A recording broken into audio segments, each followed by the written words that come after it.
آج کی بابرکت شب نور، شب برات کے نام سے معروف اور مشہور ہے۔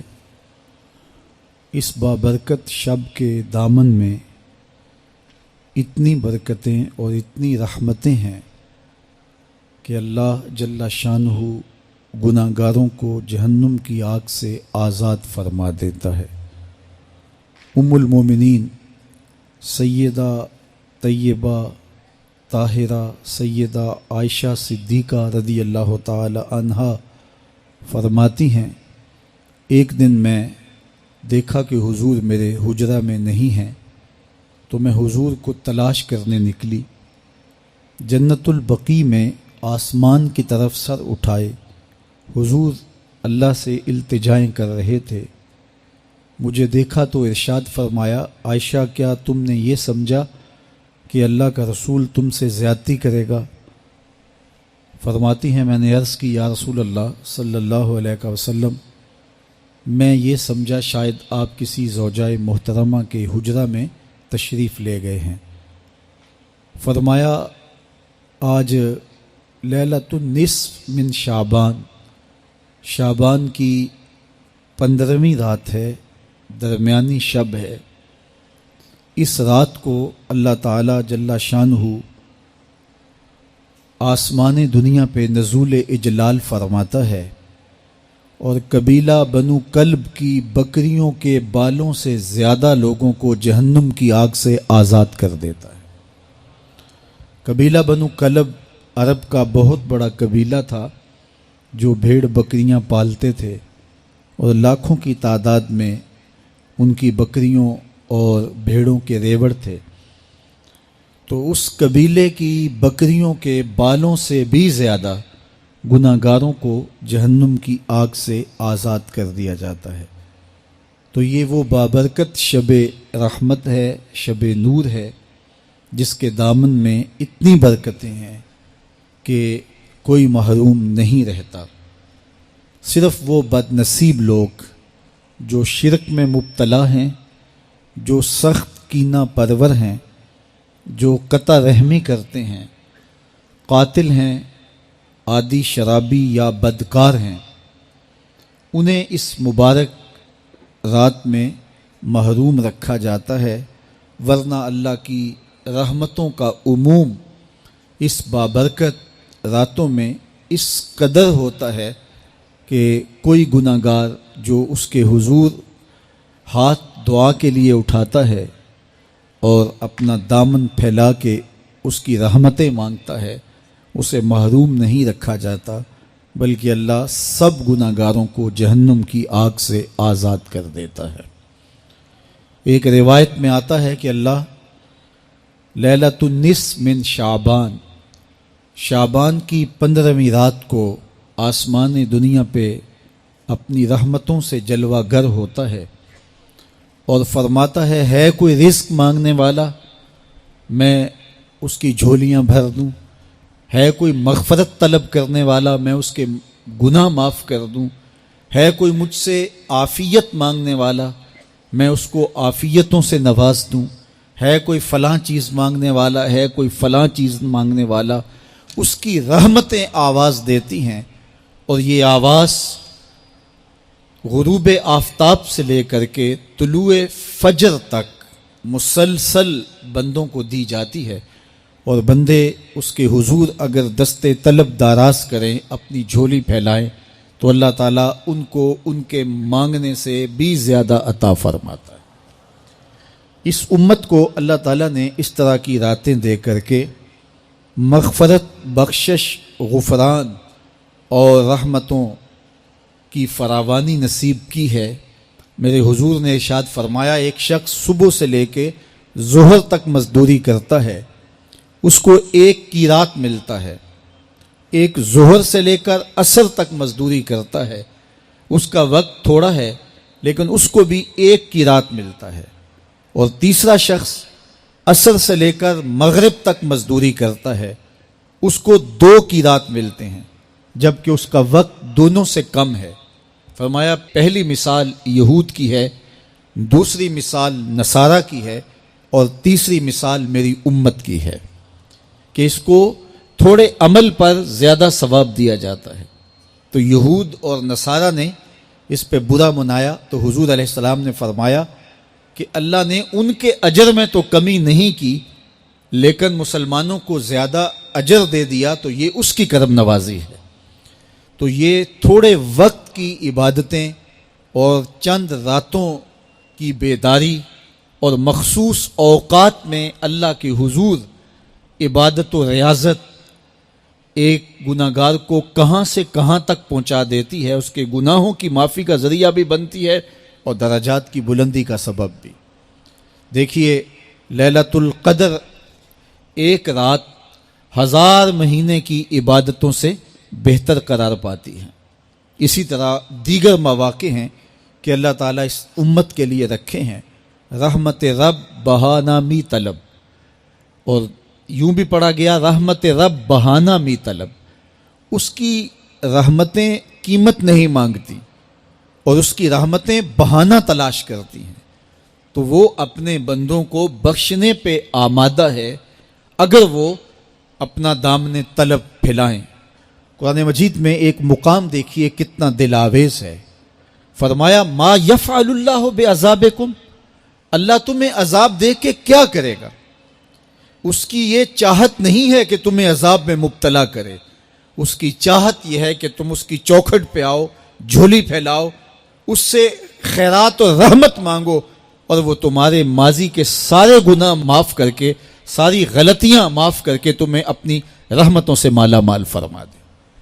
تو وہ بندوں کو بخشنے پہ، بندوں کی مغفرت کرنے پہ آمادہ ہے اور اس کی رحمتیں بہانے تلاش کرتی ہیں۔ اللہ اکبر۔ اور دوسری جانب اس کے بندے، اس کے مملوک، اس کی مخلوق، اور مخلوق کی گناہ گار اور نیکوکار اس کی رحمتوں کے طالب ہوتے ہیں، بلکہ وہ گناہ کرنے کے بعد جب معافی مانگتے ہیں تو اللہ کو یہ معافی بہت پسند ہے۔ معافی مانگنا، اس کے حضور اپنے دامن کو پھیلانا، وہ اس کو بہت زیادہ محبوب ہے۔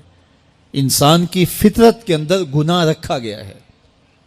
آگ، ہوا، مٹی، پانی، یہ ان 4 چیزوں کا مرکب ہے۔ اس کے جو عناصر ہیں اس میں کبھی اعتدال قائم نہیں رہتا اور اس سے گناہ سرزد ہو جاتے ہیں۔ گناہ کرنے کے بعد بندے کا اس گناہ پہ اصرار کرنا، اڑ جانا، ضد کرنا، توبہ نہ کرنا، اللہ کو یہ پسند نہیں۔ لیکن اگر اس سے گناہ سرزد ہو جائے تو پھر وہ توبہ کر لے تو اللہ کو یہ بہت زیادہ پسند ہے۔ جو اس سے ہو سکے نیکی وہ اللہ کے حضور پیش کرے، لیکن اس کے اندر جو شر رکھی گئی ہے، اس کے اندر جو قوتیں گناہ کی رکھی گئی ہیں، اس سے اگر اس سے گناہ سرزد ہو جائے تو پھر وہ اللہ سے توبہ کرے، اللہ کی طرف رجوع کرے، تو اللہ اس کی توبہ کو نہ صرف قبول کرتا ہے بلکہ اس کے گناہوں کو معاف کرتا ہے اور گناہوں کو بدل کے نیکیوں میں تبدیل کر دیتا ہے۔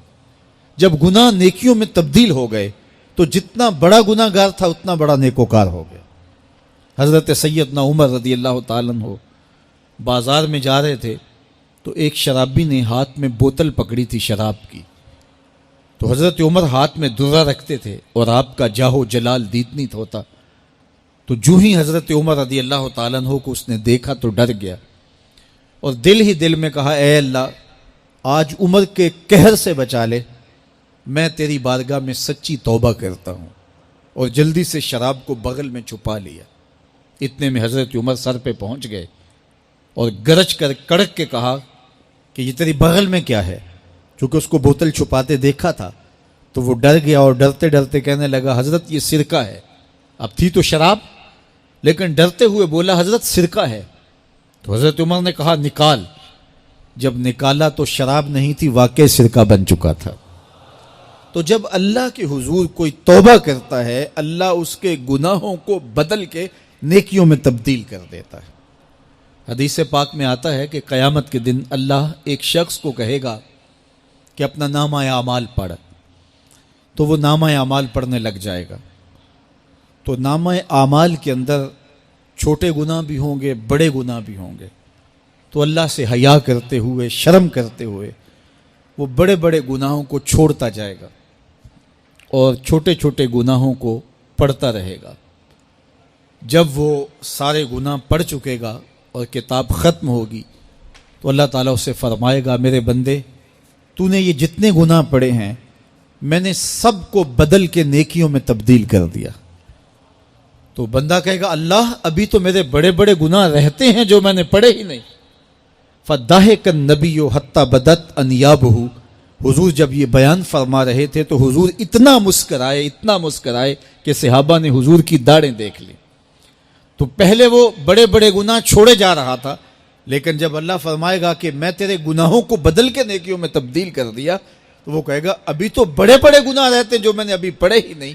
تو جب کوئی بندہ اس کے حضور توبہ کرتا ہے، اللہ یہ نہیں دیکھتا اس نے گناہ کتنے کیے ہیں، یہ دیکھتا ہے بندہ آیا میری چوکھٹ پہ ہے تو اللہ اس کے پچھلے سارے گناہ معاف فرما دیتا ہے۔ اللہ اکبر۔ میرے اور آپ کے آقا و مولا نے اللہ کے حضور توبہ کرنے اور اس پر اللہ کی خوشی اور اللہ کی خوشنودی کا ذکر کرتے ہوئے ایک مثال بیان فرمائی کہ ایک شخص صحرا میں سفر کر رہا تھا تو وہ ایک درخت کے نیچے دوپہر کاٹنے کے لیے، سستانے کے لیے رک گیا اور درخت کے ساتھ اپنے اونٹ کو باندھ دیا اور خود لیٹ گیا تاکہ دوپہر کاٹ لوں۔ تھوڑی دیر کے بعد جب اس کی آنکھ کھلی تو اس نے کیا دیکھا کہ اونٹ ماں ساز و سامان کے ساتھ غائب ہے۔ اب صحرا میں اونٹ کا گم ہو جانا گویا زندگی چلے جانے کے مترادف ہے۔ تو اس نے دائیں بائیں بھاگ دوڑ کے دیکھا کہ کہیں اونٹ کا نشان مل جائے، لیکن اونٹ کا نشان نہیں ملا۔ تا حد نظر کوئی انسانی آبادی نہیں۔ وہ بھاگا اور تھک ہار کے دوبارہ اسی درخت کے نیچے بیٹھ گیا اور پیاس سے ہلکان ہوا جا رہا تھا اور درخت کے ساتھ ٹیک لگا کے لیٹ گیا اور موت کا انتظار کرنے لگا۔ جن لوگوں نے صحرا کا سفر کیا ہے ان کو اس بات کا اندازہ ہوگا کہ کئی 100 میل تک انسانی آبادی ہی نہیں، اب نہ کچھ کھانے کے لیے بچا نہ کچھ پینے کے لیے بچا، اونٹ بھی غائب ہو گیا، توشا بھی ساتھ ہی چلا گیا، تو اب ظاہر ہے سیدھی موت ہی نظر آ رہی ہے۔ تو وہ اس درخت کے ساتھ ٹیک لگا کے بیٹھ جاتا ہے اور موت کا منتظر ہوتا ہے۔ تھوڑی دیر کے بعد پھر اس کی دوبارہ آنکھ لگ جاتی ہے۔ جب دوبارہ آنکھ لگتی ہے تو تھوڑی دیر بعد پھر آنکھ کھلتی ہے۔ جب دوبارہ آنکھ کھلتی ہے تو دیکھتا ہے کہ اونٹ جو گما تھا ماں ساز و سامان کے اس کے پاس کھڑا ہے۔ تو صحرا میں اس حالت میں اونٹ کا مل جانا زندگی مل جانے کے مترادف ہے۔ تو وہ اتنا خوش ہوا کہ خوشی کی انتہا نہ رہی، بلکہ مسرتوں کے ہجوم میں درک گیا اور کہنے کیا لگا، اللہم انت عبدی وانا ربک، اے اللہ تو میرا بندہ اور میں تیرا رب۔ کہنا تو یہ تھا کہ تو میرا رب اور میں تیرا بندہ، لیکن مسرتوں کا ہجوم ہی اتنا تھا، خوشیوں کا ہجوم ہی اتنا تھا کہ زبان پہ قابو نہ رہا۔ کسی کے آنے سے ایسے ہوش اڑے ساقی کے، شراب سیخ پہ ڈالی اور بوتل میں کباب۔ کہنا یہ تھا اللہم انت ربی وانا عبدک، لیکن اس قدر خوش ہوا جب بھی تیری قربت کے امکان نظر آئے ہم اتنے خوش ہوئے کہ پریشان نظر آئے۔ تو کہنا یہ تھا کہ اے اللہ تو میرا رب اور میں تیرا بندہ، لیکن خوشیوں کے ہجوم میں وہ کہتا ہے اللہم انت عبدی وانا ربک، اے اللہ تو میرا بندہ اور میں تیرا رب۔ حضور یہ بات بیان کرنے کے بعد صحابہ سے پوچھتے ہیں کہ ذرا بتاؤ اس بندے کو کتنی خوشی ہوئی کہ خوشی میں زبان بھی قابو نہ رہی اور اپنے آپ پہ کنٹرول نہ رہا، اور خوشیوں کے ہجوم میں اسے یہ بھی پتہ نہیں چل رہا کہ وہ کیا بول رہا ہے۔ تو صحابہ نے عرض کی حضور بہت زیادہ اسے خوشی ہوئی۔ تو میرے حضور نے یہ بات کرنے کے بعد ارشاد فرمایا، جس طرح اس کو گما ہوا اونٹ ملا اور اس کی خوشی کی انتہا نہ رہی، تو فرمایا جب کوئی شخص توبہ کرتا ہے اور اللہ کی حضور پلٹ کے آتا ہے، گناہوں سے معافی مانگ کے اس کی دہلیز پہ آتا ہے، میرے حضور نے فرمایا اللہ اس سے بھی زیادہ خوش ہوتا ہے کہ میرا بندہ میری چوکھٹ پہ آ گیا ہے۔ تو وہ یہ چاہتا نہیں کہ اپنے بندوں کو عذاب دوں، وہ خود آگ میں چھلانگے لگائے تو اس کی مرضی، اگر گناہ سرزد بھی ہو گیا ہے تو